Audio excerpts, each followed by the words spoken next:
So in this video, I'm going to be talking to you about how do you choose an industry and a region to buy multi-million dollar businesses. If you're someone who has an ambition of buying several multi-million dollar businesses at the right price and exit at a higher price, how do you choose an industry and a region to do this in? And there are a couple of factors. Rather than giving you set regions and set industries, I'm going to give you a framework first, and then I'm going to also go into some examples of some regions which are really good, and there are a lot of success stories in those regions.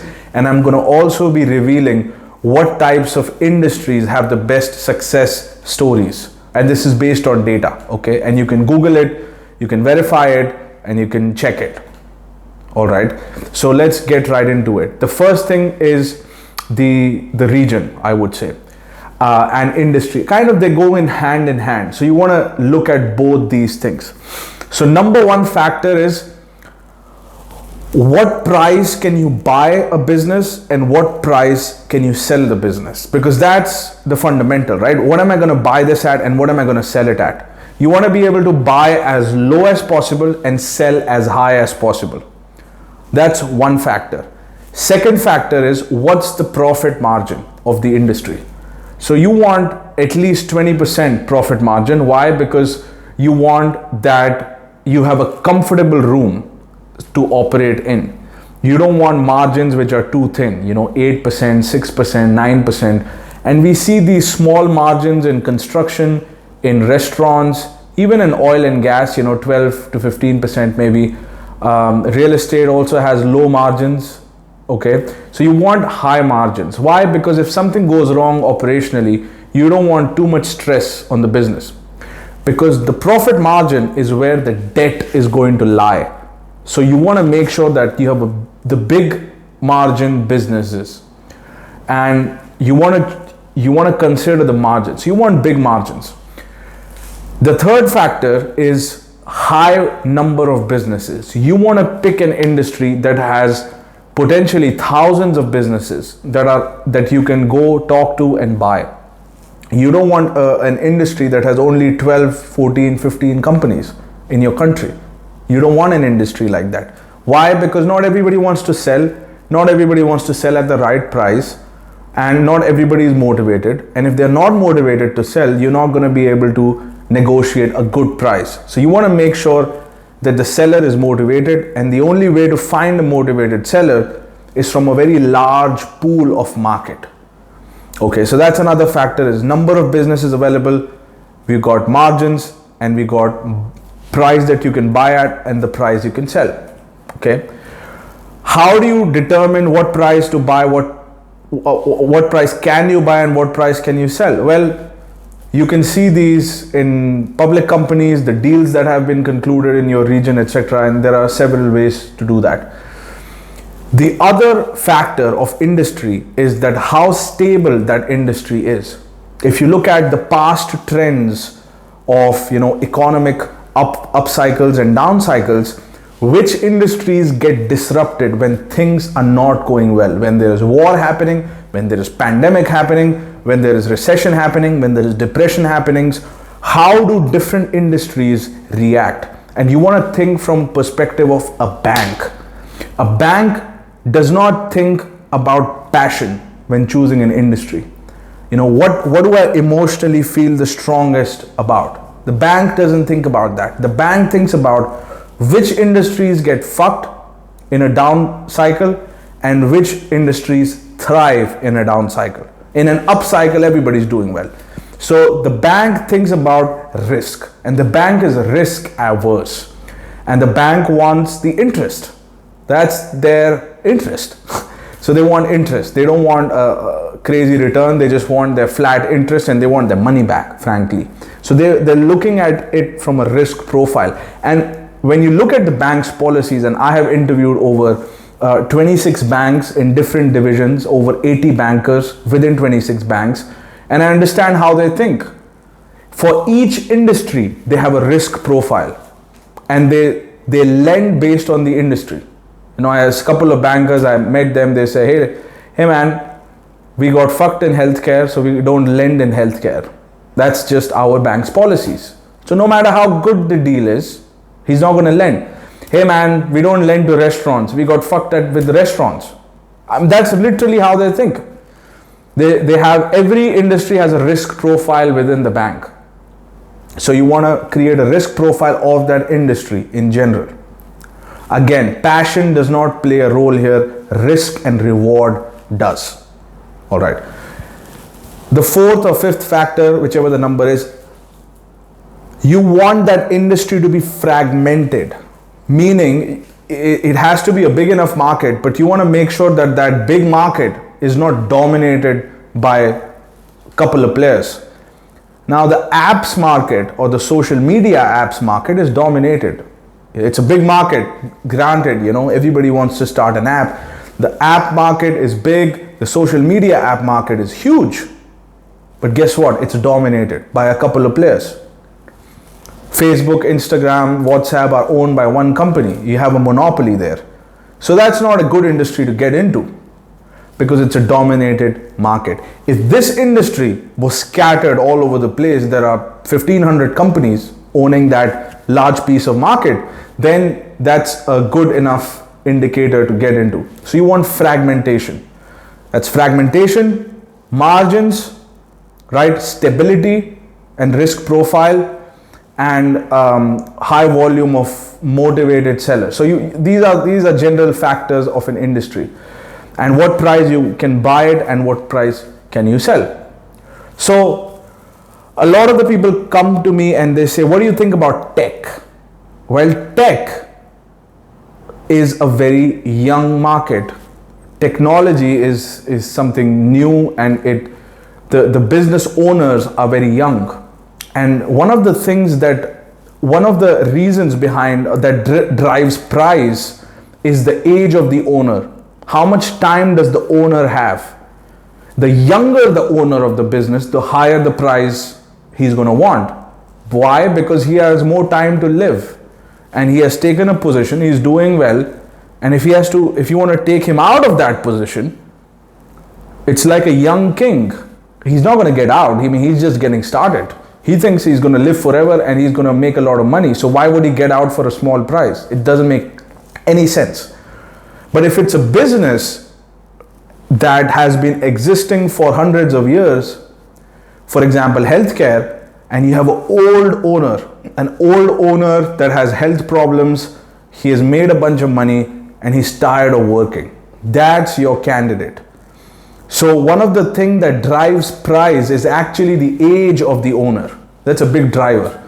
So you want to make sure you choose an industry which has a lot of old owners, and old owners exist in industries that have existed pre-tech, pre-apps. Now, some of the people buy companies in tech and they get successful, but the multiples are really high for tech. So I would avoid tech. I would get into something that's a boring business. It's been there for hundreds of years. It's going to be there. There's not major change that's going to happen in the industry. And, and it's an old owner. It's a straightforward business and it's working for, decades. It's a stable business. The owner is old. It has set clients, set services, and is going well. I would choose that industry. So these are the major factors when you consider an industry. Let's come to the region. The region will be determined by a couple of things. You want good talent in that region. So you want a good ecosystem of executives that are active, experienced individuals. That's one of the key components of your company is your talent, your people, employees, board of directors. And these typically exist in cities which has a stock exchange market, because that's where most of the expertise gets attracted. So I'm talking about major cities, Amsterdam, Dubai, London, New York, these types of places have. It doesn't necessarily have to have a stock exchange market, but it's a good indicator. It's not a, it's not a compulsion to have a stock exchange market, but that's a healthy indicator that it has a lot of talent there. Or you could look at big companies. It has big companies and it has good talent. So talent is one factor. The other factor is banking infrastructure. How is the financial ecosystem? Because you're going to be raising capital and you're going to be raising debt to buy businesses. So you want enough number of banks and you want enough number of financial institutions, whether it's private equity, venture capital, private investors, banks. Banks are the main, okay? Commercial banks, private banks, small banks, medium banks, big banks, and you want a lot of banks. You cannot have enough banks. The more, the better. I think USA has probably like 700-800 banks. UK has 300-400 banks. So you want big banking ecosystem, because if one says no, you go to the next and the next and the next and the next, and you keep talking to people until you have the money, assuming you have a good deal. So banking infrastructure is a big one. Then deal flow, available deal flow. How many transactions how many businesses are there in the region? If you have a great amount of banks, but you have 20 companies that you can buy, that's not a good deal volume. You want a couple of thousand companies that you have available in the region, and then you can call them and ask them if they're for sale or not. So those are the main factors I would see. And the other factor would be the legal framework. How is the legal system in that country? Is it corrupt? Everywhere there is some corruption, of course, but how corrupt is it, or how broken is it, or how effective it is? Because if you're signing an agreement with a seller that's selling you their business, and they don't disclose something and something is wrong with the business fundamentally, you want to be able to enforce some law. And same thing with the banks. If they try to sue you or anything, how do you protect yourself? All of that checks and balances are enforced by the legal system. So you want a place which has a strong legal system.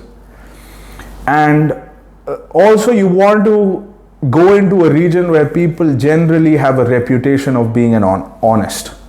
Why? Because, it's obvious why, but nowhere you can 100% rely, but there are certain regions which are known to, you cannot rely on them. And there are some regions which are more straightforward. Why? Because again, laws. If there is very strict laws about finance and financial reporting, in that region, people will tend to be more honest.